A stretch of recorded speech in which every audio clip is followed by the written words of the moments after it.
supporting creatives like you with some discounted co-working and programming on the business end of the content arts.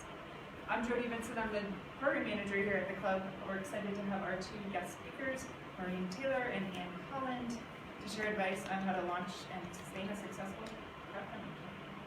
So Anne will share a presentation on Patreon following Maureen's presentation on Kickstarter, and then there'll be some time for question and answer following each presentation. And then if you want to stay around and talk to each other a little bit, we'd be happy to have you. Maureen Taylor is an internationally recognized expert on historic photograph identification, photo preservation, and family history research. She's the author of several books, scholarly articles, and online columns, and has been featured in numerous publications, including the Boston Globe, the New York Times, Better Homes and Gardens, and was dubbed the nation's foremost historical photo detective by the Wall Street Journal. She recently successfully funded her creative project, a series of 3 films called A Revolutionary Trio via Kickstarter, and Maureen's going to be sharing about her experience with that. And I will go ahead and do Ian's introduction as well. Should be up next. No. When we... You'd like me to do it before? Because we're going to do 2 videos. Got it. Okay. Well, thank you. So thank you to the What Cheer Writers Club for having me come today to talk about Kickstarter and my experience with Kickstarter. 5 years ago, I lectured at a conference, and I'm the author of, in addition to other books, but these 2 called The Last Muster, which are images of the Revolutionary War generation, it's photographs of them. And a woman came up to me and said, "Have you ever considered making a documentary?" And I was like, "No, I hadn't considered it." And so we started working together, and that's Verissima Productions of Somerville, Massachusetts. And we thought a lot about how we would fund these documentaries. Were we going to just do grant funding? How were we going to attract donors? And we thought, well, let's try Kickstarter, right? It was sort of the new kid in town 5 years ago. Let's see what happens. So this is the Kickstarter journey. And it is a journey, and it's a really compressed journey. So when you do things on Kickstarter, I hope my notes so I don't look at the slides, you must create something to share with others. It can't just be a project for yourselves. The projects must be honest and clearly presented, and Kickstarter approves your projects. You can't fundraise for charity. You can't offer equity. In other words, you're not allowed to raise money for investments, and you can't include prohibited items. There's a long list on the Kickstarter site. And by the way, you have 45 days or it's all or nothing. So when that clock starts, you better be prepared, because you basically don't eat or sleep for 45 days. So the process is, we had the concept, we wanted to make the films, and we knew what we wanted to do. Originally, we were going to do 1 film, and along the way that changed. We had to come up with our fulfillment. You know how crowdsourcing works, right? You give money, you get something. And then we needed a way to share this. Now, think about 5 years ago. Instagram didn't exist. So social media is pretty, it's not brand new, but it's somewhat new. So we spent money to make money because we had no idea what we were doing. We actually worked with, very briefly, a Kickstarter consultant. And there are some people who do just Kickstarter consulting. And so she laid out a plan for us. We set up an account for the money at the Center for Independent, at the Center for Independent Documentary, which is a Massachusetts-based organization. And they take a percentage of the money for being your bank, but it's a nonprofit. And we developed the fulfillments, and we hired a virtual assistant. Because even though there were 3 of us working on this, we needed another person. Because we each had our own businesses that we were keeping running at the same time. Excuse me. Yes? You call it the center, is that a name? Yes, the CID, Center for Independent Documentary. So here are our pledge gifts. So if you gave $10, and we really struggled over what we were going to do, and then the numbers in parentheses tell you how many people gave that amount. So we wanted something that anyone of any financial situation could support our project. So $10 got you a thank you on the website. You could give $17.76 because it was a Revolutionary War related project. Sometimes some people got a magnet and special thanks. We had 80 of those. 27 people got note cards, and I forgot to bring a sample of the note cards. We had to develop a logo. We had 70, you could give $76, $100, $177.60. So we really played with that $17.76. And we did get a couple of really large donations. We actually did get one of the 1,776 donations. And we got two 1,500 donations, which was surprising. So all of this does add up. But then we had individuals who said, we would like to support the project. We don't want to give to Kickstarter. We would just like to give you money and take a tax deduction. Thus, they could make a donation directly into our account at CID, Center for Independent Documentary. And then they would, because it's a nonprofit, they can take a tax deduction for that. This was, we had to make we did make an introductory video to the film with me talking about what we intended to do. Because once someone sees it, then, and the beauty of this, of course, is I was working with a pair of filmmakers. So that was easy to do. And we spent a lot of time planning out what I was gonna say and how we were gonna say it to attract donors. And then, of course, there's engagement. So if you're gonna raise this money, you work really hard to raise this amount of money. And we were trying to raise, I have it all in the end, what we raised, what we aimed to raise, what we actually raised, and what in the real world all of our time would have been worth. So we did a press release, old school but effective. Then we could send it out to organizations that we didn't have a direct link to through social media.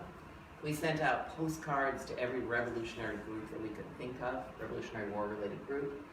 We posted things on our personal Facebook page, our business Facebook pages, and then I have a page on Facebook just for my Last Muster books. We created an account on Twitter called Last Muster Film. We created a website. We wrote for our blog. We created a newsletter. And then through Kickstarter, you have to periodically update your donors as to what's going on and what you're doing. And so we did a lot of that. We set up the account, we got a number of donors, and then we worked on engagement. And engagement was the hardest part because we were working every single day on that, sending people direct messaging through Facebook, trying to post on their Facebook pages, encouraging people to share our posts. And we did pretty well with this. I mean, it was a successful campaign. Our goal was $27,500. We actually raised $30,000 through Kickstarter. We did receive a little extra money through individual donations through the Center for Independent Documentary. We ended up with a total of 416 donors. Actual cost of the film, actually Pam, who was one of the filmmakers, actually told me it was higher than $52,000 is what in the real world, because I didn't collect any money at all for my work doing the Kickstarter. They received money for the production of the film, and then we split all the costs having to do with postcards, press releases, sending out the note cards, all the other stuff, the VA, we split her costs, and we did all of that. What else did I want to say about this? Of course, you see the difference. We raised $30,000, but the actual cost of making the films was $52,000. So we took a break. And 5 years later, a year ago, January, Pam and I had lunch, and she said, I really think we need to finish those films. And so I was like, I'd really love to finish those films. So we raised all this money in 42 days. And so we met and we brainstormed about how else we were gonna fund this. we did end up with $14,000 in a grant from a fund at the Rhode Island Foundation, and I kicked in another $5,000 for like the music, the type little things that added up, permissions to use the images. Oh, actually, Pam said, in the real world, if we added in all of our time, it would be $72,000 for the 3 films. And so because we needed that 5-year break, we decided not to shoot any more video because we didn't have the money to do it, and to do 3 separate short documentaries. And then I felt quite strongly that instead of having people pay a fee to watch the videos, put them behind a paywall, I felt very strongly that they should be available for free. So that's what we did. They're hosted on my website and their website, and we've done some lectures since then. We went to the Museum of the American Revolution in Philadelphia and did an event there, and we did an event at the Concord Museum in Concord, Massachusetts, and so we're out on the road sort of, you know, talking about how we made these films and what the future is, and everyone wants us to make more films, and it's like, yeah, that'd be great if we had a donor, you know, who just wanted to chip in another $72,000. We'd totally be in, because it was an amazing process and took my writing to the next level as well. So that's really how Kickstarter works. So you set up the money, you do your fulfillments, and then you're off and running, and you're hoping that all of your friends and all of your family and everyone you've ever met at any point in your life that you sort of maybe met, and you go and reintroduce yourself and you're asking them for cash. And that's the goal, the finish line. But a lot of Kickstarter projects don't make it. So that's all I have to say about Kickstarter. Yes. So all or nothing, 40-something days, and at the end of that, if you're not up to your goal, then Yeah, you nothing. don't get nothing. You can download the email list though, correct? Of the donors? You can download the list of the people who would have been donors. Yes. And you know, we took that break for 5 years, and I'm out on the road lecturing all the time, and so people would come up to me every time I lectured. They'd be like, what happened to that film? We donated some money. What happened to that film? We donated some money. So when Pam and I had lunch in January, I was like, yes, we have to finish it. Yes, it's going to cost me $5,000 or $6,000 more. Let's just finish it, so that I can say, here's a brochure. We're done. Yeah. Thank you for your money. It's awkward. Yes. Were the funds distributed at the reward time after 40 days to you? Yes. It went into our Center for Independent Documentaries now. Oh, I So see. they didn't know exactly that money went into use it. Yeah, we still have money in the account. We have a tiny amount of money. We applied for some awards for the films. Congratulations for that process. It was intense. It was really intense. So, I did nothing else for 42 days. Yes. Do you have any advice on what kind of rewards to do, or like what Well, was motivating or what was? We had that wide span, and then as we started fundraising, we thought, let's play off the fact that it's the Revolutionary War, and let's do that 1776 over and over again at different amounts, and people thought that was really cute. And then so so there's the thing about the fulfillments. We had note cards, which I took to the post office and mailed in 3 big buckets. We had magnets.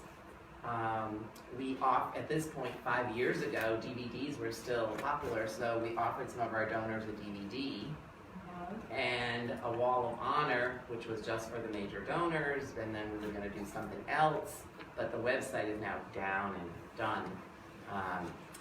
So that was one of the reasons to put the films up online so that anyone could access them. And then we host the Wall of Honor on a special page on my website to fulfill the Kickstarter requirements. And we sent everybody an update. Yes. how did you archive who you contacted? I mean, just very nuts and bolts. Like, did you We keep just kept a spreadsheet. Excel spreadsheet and just what they gave, and just columns with like That who it is, where you know them? I mean, how did you keep that database? we had spreadsheets in Excel. We downloaded all the contacts I had in any of my lives, right? And their contacts, and then we reached out to specific people that we thought might be able to donate at a higher level, and we talked to them about it. We met with them. We kept track of which groups we reached out to through social media, who we sent postcards to. We looked at their Facebook pages and to see if anyone had shared our posts or mentioned our project. And it was a lot of record keeping. That's why you need the fourth person, I think. We needed the VA. Yeah. We needed a virtual assistant to keep track of all of this stuff. Yes. Kind of jump off on that. Sure. When you're meeting people out and doing lectures and people talk to you, are you kind of keeping track of that somewhere too? Like, do you log out to a spreadsheet after the conference? Keep a notebook with me at every conference, Yeah. so, because people are always asking me to do things or whatever, and I never remember. But you know, I mean, it's a busy conference, Yeah. so I keep a notebook where I write everything down. So then I would send that to the VA, and then we would reach out to people. But it's a relief to have it all done. Would you do another one? I might look at other ways to do fundraising. Is there a limit to the number of Kickstarters one can, I mean, if you wanted to do a film every year, well, that's silly maybe, but can you do more than one Kickstarter for a program? I don't, for one program, Well, for whatever it is you're doing. I think you're allowed to do one Kickstarter for one project. Yeah, But whether or not they limit you, I don't think they limit you on the number of projects. I see.